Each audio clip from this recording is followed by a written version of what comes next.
नमस्कार मित्रों, साथियों। एक गांव में एक बूढ़ी माई रहती थी। माई का आगे पीछे कोई नहीं था, इसलिए बूढ़ी माई बेचारी अकेली रहती थी। एक दिन उस गांव में एक संत आए। बूढ़ी माई ने महात्मा जी का बहुत ही प्रेम पूर्वक आदर सत्कार किया। जब महात्मा जी जाने लगे तो बूढ़ी माई ने कहा, महात्मा जी, आप तो ईश्वर के परम भक्त हैं। कृपा करके मुझे ऐसा आशीर्वाद दीजिए जिससे मेरा अकेलापन दूर हो जाए। अकेले रह रह करके ऊब चुकी हूँ। तब उन महात्मा जी ने मुस्कुराते हुए अपनी झोली में से बाल गोपाल की एक मूर्ति निकाली और बुढ़िया माई को देते हुए कहा, माई, ये लो, आपका बालक है। इसका अपने बच्चे की तरह प्रेम पूर्वक लालन पालन करती रहना। बुढ़िया माई बड़े लाड़ प्यार से ठाकुर जी का लालन पालन करने लगी। एक दिन गांव के कुछ शरारती बच्चों ने देखा कि माई मूर्ति को अपने बच्चे की तरह लाड़ कर रही है। नटखट बच्चों को माई से हंसी मजाक करने की सूझी। उन्होंने माई से कहा, अरे मैया, सुन, आज गांव में जंगल से एक भेड़िया घुस आया है जो छोटे बच्चों को उठाकर ले जाता है और मारकर खा जाता है। तू अपने लल्ला का ख्याल रखना, कहीं भेड़िया इसे उठाकर न ले जाए। ये सुनकर बुढ़िया माई ने अपने बाल गोपाल को उसी समय कुटिया में विराजमान किया और स्वयं छड़ी लेकर दरवाजे पर पहरा लगाने के लिए बैठ गई।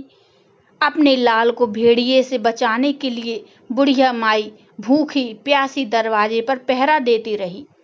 पहरा देते देते एक दिन बीता, फिर दूसरा दिन, फिर तीसरा और फिर चौथा पांचवां दिन बीत गया।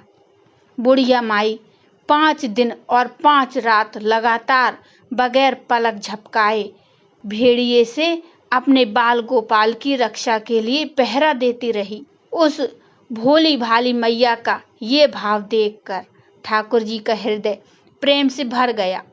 अब ठाकुर जी को मैया के प्रेम का प्रत्यक्ष रूप से आस्वादन करने की इच्छा हुई।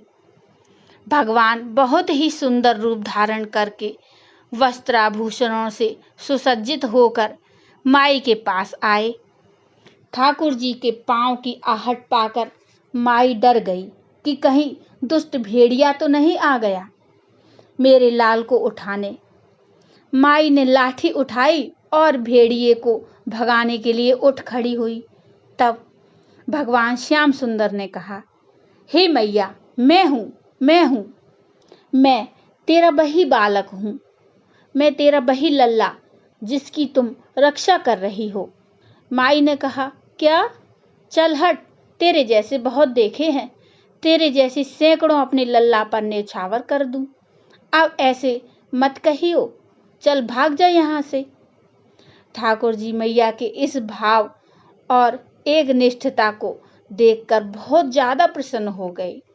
अब ठाकुर जी मैया से बोले, अरे मेरी भोली मैया, मैं त्रिलोकी नाथ भगवान हूँ। मुझसे जो चाहे मांग ले, मैं तेरी भक्ति से प्रसन्न हूँ। बुढ़िया माई ने कहा, अच्छा, आप भगवान हो, मैं आपको 100 प्रणाम करती हूँ। अब कृपा कर मुझे ये वरदान दीजिए कि मेरे प्राण प्यारे लल्ला को भेड़िया न ले जाए।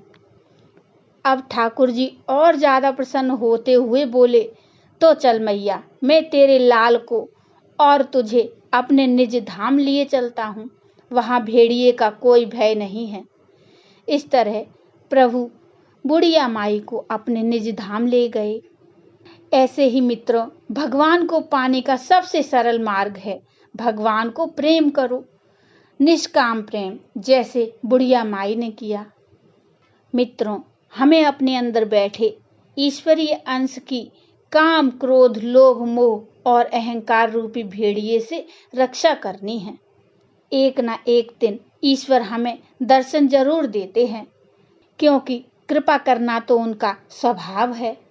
मित्रों, ये छोटी सी कहानी बड़ी मनमोहक थी। ये कहानी आपको अच्छी जरूर लगी होगी। इसे लाइक करिए और चैनल को सब्सक्राइब कर लीजिए। मिलते हैं फिर एक और नई कहानी, सुंदर सी कहानी के साथ। तब तक के लिए नमस्कार, राधे राधे।